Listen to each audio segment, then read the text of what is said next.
Welcome to the Back to Me podcast, where we help multicultural incoming freshman women and men manage their entire college experience throughout post-graduation to successfully transition into entrepreneurship and corporate workspaces as new hires.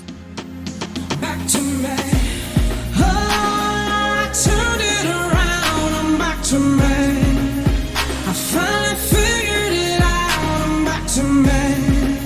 So when you think you have nothing, back to me. I go back to me.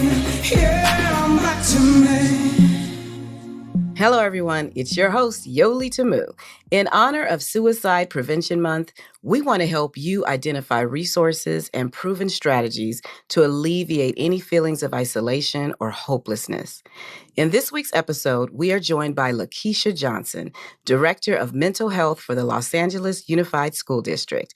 Ms. Johnson shares how she addresses disproportionalities in her school district by implementing culturally centered conversations that build trust among students and adults. Find out how to recognize adults who truly have your best interests at heart.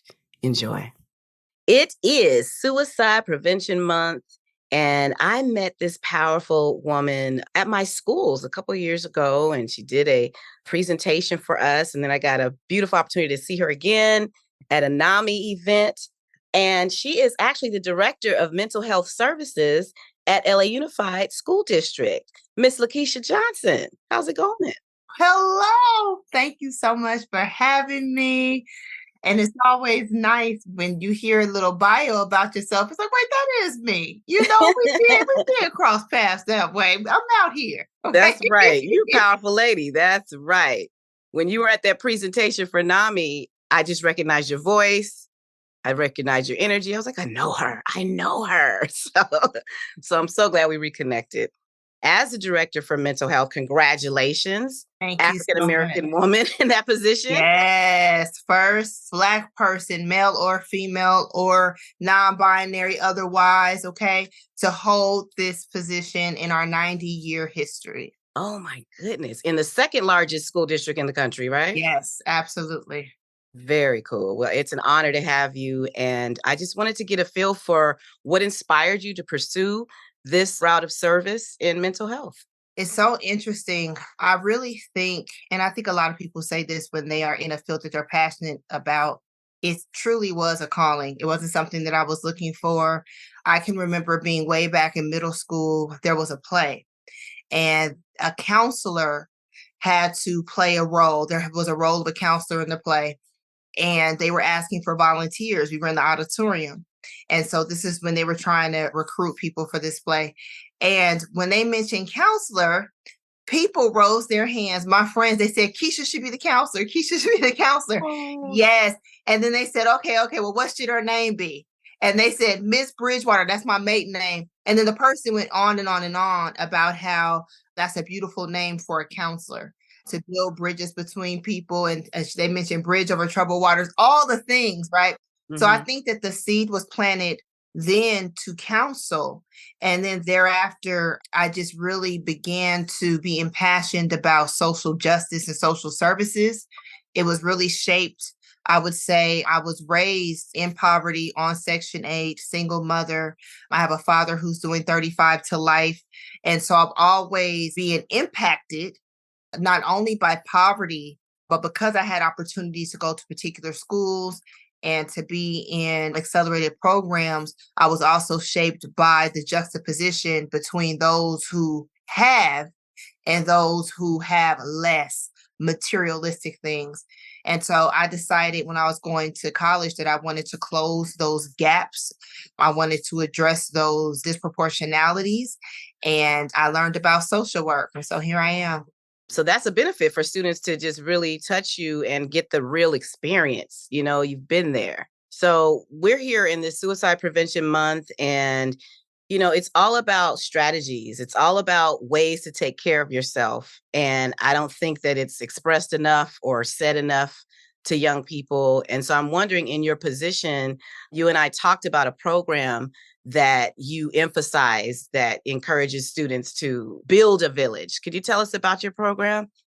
Yes, so we do a lot of activities during Suicide Prevention Month, and I want to give an overview of the activities, and then I want to hone in on a strategy that is very close to my heart that I really like to talk about in any setting with people of any age. Okay. So, one of the things that we're doing now is we have a mandatory suicide prevention training for staff that is located on our online platform where we have professional developments. And if somebody listens to it, they'll hear my voice on a particular section when we start talking about vulnerable populations. It's important for us to make sure that our educators are equipped to recognize the signs and symptoms of suicide and to know how to intervene. And most importantly, to know that you don't need to be a therapist in order to be empathetic, in order to acknowledge that someone is in pain, and then to advocate or to link that person to the appropriate experts to assist them. We also, this year, which is unique, we have a training for students that are K through 12. So we have a primary training, those for who are in elementary school, and then we have a training for secondary students. In elementary, we don't use the word suicide, but we talk about feelings. When you have big feelings, how do you cope? Who can you go to? And if you're feeling overwhelmed, then what can you do? When it has a little cartoon video to go along with it and worksheets, and it'll be facilitated. It's mandatory now by teachers. And then for secondary students, we talk about suicide. We talk about what it feels like to feel hopeless, to feel alone, to feel isolated, to feel like you may want to go to sleep and not wake up, and some of those other telltale signs. Now, that's one part. It's just the training, the recognition. And we also teach them how to upstand for others. Now, that's a term that's usually associated with bullying, but with suicide prevention, upstanding is when you show up for your peers, when you check in with your peer and you recognize that their baseline behaviors, meaning how they normally are, has changed. And then you would be the one as a youth to link them to the appropriate support. So we teach them what those supports are. Now, building a village, and that's a term that I use to explain how a child can increase their systems of support. So, according to the CDC, the Center for Disease Control, also the American Psychological Association, the number one protective factor against suicide is connection. Mm. The number one risk factor is hopelessness. And in between the two, there's something called adverse childhood experiences that can cause you to lean one way or another, right? So different forms of abuse, from it can be verbal, it can be psychological, it can be physical, it can be neglect, it can be witnessing domestic violence, housing instability. So these are different adversities. Growing up with a parent who has a mental illness. Okay. So with that being said, when you have a student who is experiencing suicidal ideation, and to be clear, meaning that they have thoughts of dying, they have thoughts of self-injuring to the point of death, they have thoughts of taking their own life. Oftentimes they feel isolated, they feel like they're alone, that nobody will understand the way that they feel, and they have no one to talk to. Mm. And so it is very important. And sometimes they're in a situation where they don't have anyone in their home that they can talk to. And so they legitimately feel like they're alone. And something that the mental health community does repeatedly that I do not agree with is they'll give a child a document or they'll fill one out, and it's called a safety plan. I do agree with the safety plan, but they'll ask the child to identify a trusted adult or someone that they can go to talk to. Here's the thing.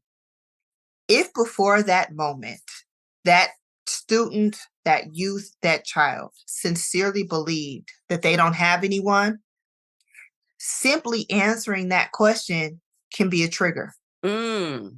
And that is not something that we consider, right? It's just like asking a student who's lost their mom or dad or caregiver, well, what would your mom say, right? If Mm. she knew you were acting like this, right?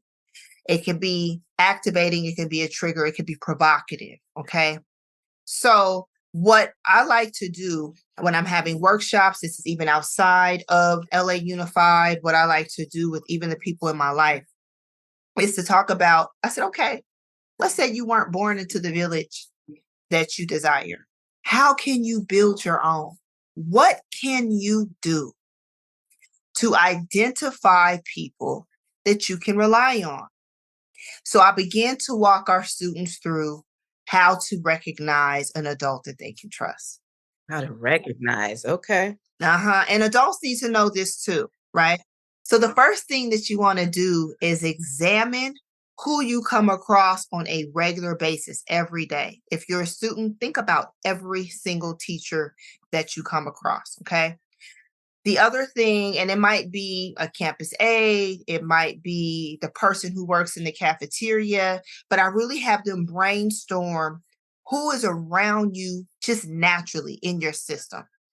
The second thing is who exhibits behaviors that you actually admire, okay? And what does that look like? And the reason why I asked them what it looks like is to see if they have some sort of insight about what's appropriate and inappropriate. And that's another show. But for the most part, I've never come across a student, no matter what their capacity was, grade level, intellectual ability, that was not able to list off traits and characteristics of a person that was worthy of emulating. Okay. And so they would say things like, well, such and such is kind, such and such. Sometimes they get physical. They say they dress nice. They always say hello. They appear to hold a certain, so they might like the title, oh, they're the principal, etc. So we go through some of those qualities. Some people, even some of our students, we would mention the belief system. Oh, she wears a cross or he wears a cross. I know that they're a believer. Mm. So then I began to ask, this is when I was doing direct services in the school setting, and I would ask them, is there a type of person that makes you uncomfortable? I wouldn't ask them to get specific on the who, but I would say, is there a type of person? What types of behaviors make you feel uncomfortable? And 99% of the time, no matter what their intellectual capacity were, age, they are able to identify traits that make them feel uncomfortable. They'll say things like lying or not following through on their word, not showing up, not looking them in the eye. I had one student tell them they never look at me when they talk to me. It makes them feel uneasy.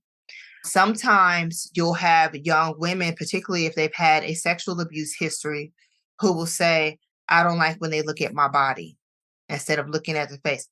Okay. And sometimes I'll explore further. Has that happened to you recently? Okay.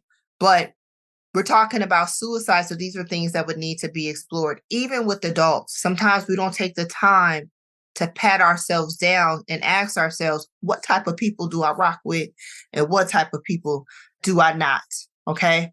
Let me ask you a question. This is so powerful. I'm like getting chills because the questions are simple but substantial. I mean, you're getting right to the heart of it. So it takes trust to have these conversations. How do you build trust for them to feel comfortable enough to have these exercises with you? What does that look like? That is a great question because, in the Black community, and I heard a therapist say this once. She said, Black clinicians, we don't build rapport, we build relationships. And it really resonated with me. I believe it was Dr. Joy Degree. I'm almost positive, but if it's not, I don't want to put out misinformation, but I believe that is who said it at one of her conferences. And so a part of the relationship building process, and one thing that I share with my administrators that work in our department, and then also our psychiatric social workers that go out into the schools, I said, the first thing that you do, don't introduce your role first. Do not do that. Not, hi, I'm Bethany, and I'm a psychiatric social worker. Or, hi, I'm the principal. My name is Dr. Johnson. We're not doing that. Introduce them to who you are, okay, first. Then introduce them to what you do and why.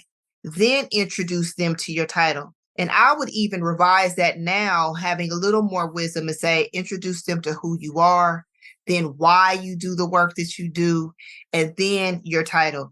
And so that's the first step to building trust. When I would have a new group of students to meet, I'd say, hi, I'm LaKisha, and I am really inspired by, working with people of all different walks of life. And I would begin to tell them a little bit about myself. There's something that is called, you can do safe self disclosures. And those are disclosures that benefit the client. And then being consistent. I would keep my word to them. I would show up. If they had an interest, I would show interest in their interest. I wouldn't violate their boundaries. And so I don't walk up to kids and automatically hug them. I don't walk up to them and automatically fist pump them. I give them options, right? How would you like to be greeted? If they don't know, I say, hey, we can bump elbows, we can fist bump, we can hug, we can high five. What makes you feel comfortable? Respecting their boundaries, respecting how they want to be identified and what name they want to be called. What's your preferred name? Right. So just building sincere relationships requires respect, boundaries, and being authentic. Now, do you guys address the gender conversation? Because, everybody's got pronouns. And so, especially as you head into college, the pronouns are like the thing. So, does that come up in conversation? Give the respect of their pronoun? Absolutely. And we even updated our referral forms to make sure that not only are we documenting the preferred name, but that we're also asking their preferred pronouns because, once again, it can be injurious to a person from the gate if you don't acknowledge who they are and if you don't see them, really see them. And so it's taken a while and it will take longer. There's still a lot to learn as a community and as a society, but we do try to be as sensitive as possible. So powerful. I mean, wow, the district is very fortunate to have you at the helm of mental health in our district. So, in your role, you're supervising a lot of these social workers, or are you actually going in and you're building these villages at schools? What is your role now? I would say all of the above. So I've had many different roles within our mental health department. Now I am the director. And so I made it a point to first visit all of the people who lead our PSWs. Then I made it a point, me and my two colleagues that run the department, we made it a point to go and see all of our psychiatric social workers. And then I personally make sure that I go to a number of schools every year because I still have connections with my team that I directly supervised when they were out at our school sites, right? And so by now teaching them that we don't target, we engage, by curating trainings so that we can make sure that we are addressing diversity, equity, inclusion, and justice, right? By being thoughtful about the types of interventions that we utilize to make sure that they're culturally responsive and culturally centered, because that is imperative to good mental health services, then I'm able to have an impact on the youth that we serve. It's great. I just think, in your role, like I said, it's powerful for them to see you and to be able to touch you. That's right. So that's great. As you were talking, I was thinking about there's a lot of conversation around COVID and how, a lot of students are 2 years behind as a result of the pandemic. Just based on everything that you're saying, it's not necessarily the pandemic. It's the mental health. Would you agree? It's like the trauma of life. The pandemic just added on top of it. But how do you feel about that? Do you feel like the 2-year delay is related to mental health issues or strictly academic issues? The pandemic created real life stressors, environmental, biological, psychological, you name it, spiritual, because churches shut down. So it created real stressors in the lives of our children. We launched the Student and Family Wellness Hotline during the pandemic. And before we could fully staff it, myself and two other administrators were the ones answering the phone. And what it did was getting hundreds and hundreds of phone calls a week with people asking for supports and sharing their heart, saying, hey, I just lost my job, such and such company, big companies did a bunch of layoffs. I'm concerned about being evicted. I have two little ones that go to thus and so school. It makes it real. And so the pandemic impacted industries, it impacted systems, right? And our children had to live through it all. And so it caused some new stress, Mhm. but it also exacerbated pre-existing concerns and conditions. Right. Such as homelessness and things like that. Absolutely. Mm. And we're still dealing with the ramifications of that. And I was watching a news outlet and they speculate that our students who are unhoused, the number is going to go up because now you have management companies suing tenants who did not pay rent during the pandemic for as much as $10,000, $15,000, trying to get all of the unpaid rent. And so if they're successful in court, which some of them have been, then we're going to see these families dislocated because they can't pay back. I couldn't pay back 2 years worth of rent, Right. They so want the full 2 years back? Wow. they're not playing. Mm, amazing. Well, this has been very, very informative. And like I said, just to hear some of the questions that you ask young people, for that parent that's listening, and even for that student, these are the questions that need to be happening in the household. So I was just hoping as we leave, we always wrap up with final words of encouragement, and we serve that high school senior heading into college. And I'm just wondering for that person that's listening that just may be seeking to connect with adults about real life issues, how would you encourage them to go about it now without your structure? How could they do this at home? I would tell them that everything good begins with the truth, and everything detrimental starts with a lie. Everything.